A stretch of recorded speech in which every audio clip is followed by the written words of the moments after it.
നമസ്കാരം. പ്രധാന വാർത്തകൾ.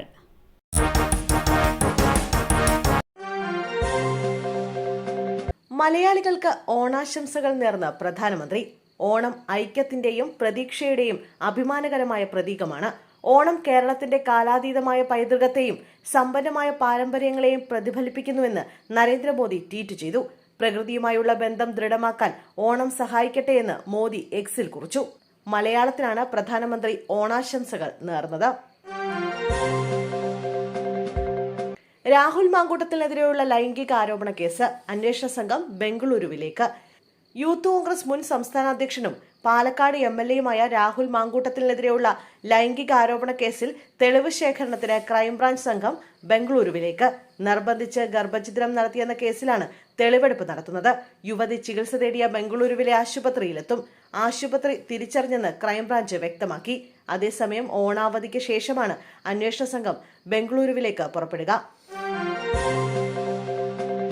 തൃശൂരിലെ കസ്റ്റഡി മർദ്ദനത്തിൽ പ്രതികരണവുമായി DGP റവാഡ ചന്ദ്രശേഖർ. തൃശൂർ കുന്നംകുളത്ത് യൂത്ത് കോൺഗ്രസ് നേതാവിനെ പോലീസുകാർ മർദ്ദിച്ച സംഭവത്തിൽ പ്രതികരണവുമായി DGP റവാഡ ചന്ദ്രശേഖർ. കസ്റ്റഡി മർദ്ദനം ഒരു കാരണവശാലും അനുവദിക്കില്ലെന്ന് റവാഡ ചന്ദ്രശേഖർ പറഞ്ഞു. സംഭവത്തിൽ കടുത്ത നടപടിയുണ്ടാകും. ദൃശ്യങ്ങൾ പുറത്തുവന്ന സാഹചര്യത്തിൽ കർശന പരിശോധന നടത്തും. വീഴ്ച വന്നാൽ കടുത്ത നടപടിയെടുക്കുമെന്നും DGP പറഞ്ഞു. ഓണക്കാലത്ത് മലയാളി കുടിച്ചു തീർത്തത് റെക്കോർഡ് മദ്യം.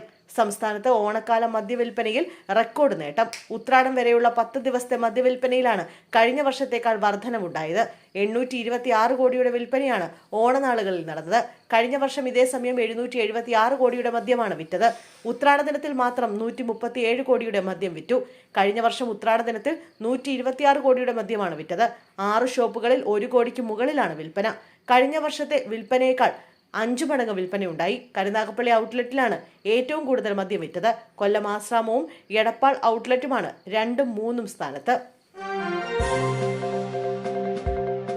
തിരുവോണ ദിവസം കൊലച്ചോറ് സമരവുമായി യൂത്ത് കോൺഗ്രസ്. തൃശൂർ DIG ഓഫീസിന് മുന്നിലാണ് യൂത്ത് കോൺഗ്രസിന്റെ കൊലച്ചോറ് സമരം നടക്കുന്നത്. കുന്നംകുളത്തെ കസ്റ്റഡി മർദ്ദനത്തിൽ പ്രതിഷേധിച്ചാണ് പ്രതീകാത്മക സമരം. മർദ്ദിച്ച പോലീസുകാരുടെ മുഖംമൂടി ധരിച്ച് പോലീസ് വേഷം ധരിച്ചാണ് വേറിട്ട സമരവുമായി പ്രവർത്തകർ എത്തിയിരിക്കുന്നത്. DIG ഓഫീസിന് മുന്നിലെ ബാരിക്കേഡിന് സമീപം ഇലയിട്ട് പ്രതിഷേധവും നടത്തി. ആഗോള അയ്യപ്പ സംഗമം സുരേഷ് ഗോപി വിട്ടുനിൽക്കും. ആഗോള അയ്യപ്പ സംഗമത്തിൽ കേന്ദ്രമന്ത്രി സുരേഷ് ഗോപി പങ്കെടുത്തേക്കില്ലെന്ന സൂചന. തിരുവിതാംകൂർ ദേവസ്വം ബോർഡ് പ്രസിഡന്റ് സുരേഷ് ഗോപിയെ നേരിട്ട് ക്ഷണിച്ചിരുന്നു. സംഘപരിവാർ എതിർപ്പ് നിലനിൽക്കുന്ന സാഹചര്യത്തിൽ ക്ഷണം നിരസിക്കാനാണ് സാധ്യതയെന്നാണ് റിപ്പോർട്ട്. സുരേഷ് ഗോപി പങ്കെടുക്കരുതെന്ന നിലപാടിലാണ് BJP നേതൃത്വവും. Devaswom board president PS Prashanth നേരിട്ട് സുരേഷ് ഗോപിയുടെ വീട്ടിലെത്തിയായിരുന്നു ആഗോള അയ്യപ്പ സംഗമത്തിലേക്ക് ക്ഷണിച്ചത്.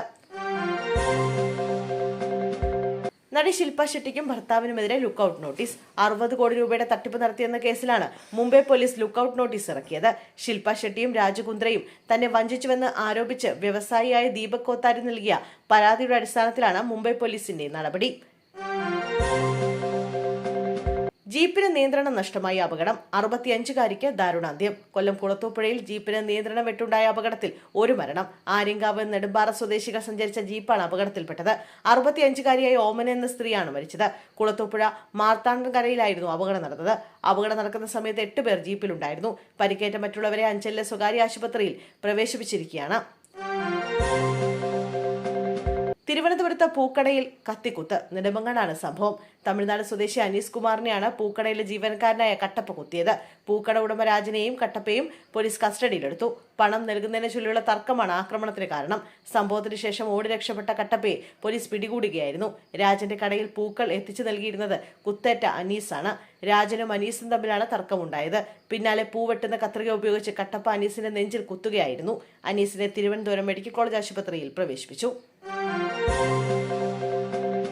നഗരത്തിൽ നാളെ ബോംബ് സ്ഫോടനമുണ്ടാകും. ഇന്ത്യയിൽ എത്തിയിരിക്കുന്നത് 14 പാകിസ്ഥാനി ഭീകരർ. ട്രാഫിക് പോലീസിന്റെ കൺട്രോൾ റൂമിലെ വാട്സ്ആപ്പ് ഹെൽപ്പ് ലൈനിലേക്ക് വന്ന ഭീഷണി സന്ദേശത്തിന് പിന്നാലെ സുരക്ഷാ പരിശോധനകൾ ശക്തമാക്കി പോലീസ്. ഗണേശോത്സവത്തിന്റെ സമാപന ദിവസമായ നാളെ മുംബൈ നഗരത്തിൽ ഒരു സ്ഫോടനം ഉണ്ടാകുമെന്നാണ് അജ്ഞാത ഭീഷണി സന്ദേശത്തിൽ പറയുന്നത്. ചാവേറുകൾ മനുഷ്യ ബോംബുകളായി 34 വാഹനങ്ങളിൽ രാജ്യത്തേക്ക് കടന്നിട്ടുണ്ടെന്നും ഇത് നഗരത്തെ പിടിച്ചുകുലുക്കുമെന്നുമാണ് ഭീഷണി. 10 ദിവസം നീണ്ടു നിൽക്കുന്ന ഗണേശോത്സവത്തിന്റെ സമാപന ചടങ്ങായ അനന്ത ചതുർത്ഥി ആഘോഷത്തിനായി മുംബൈ നഗരം ഒരുങ്ങി നിൽക്കവെയാണ് ഇത്തരമൊരു അജ്ഞാത ഭീഷണി സന്ദേശം എത്തുന്നത്.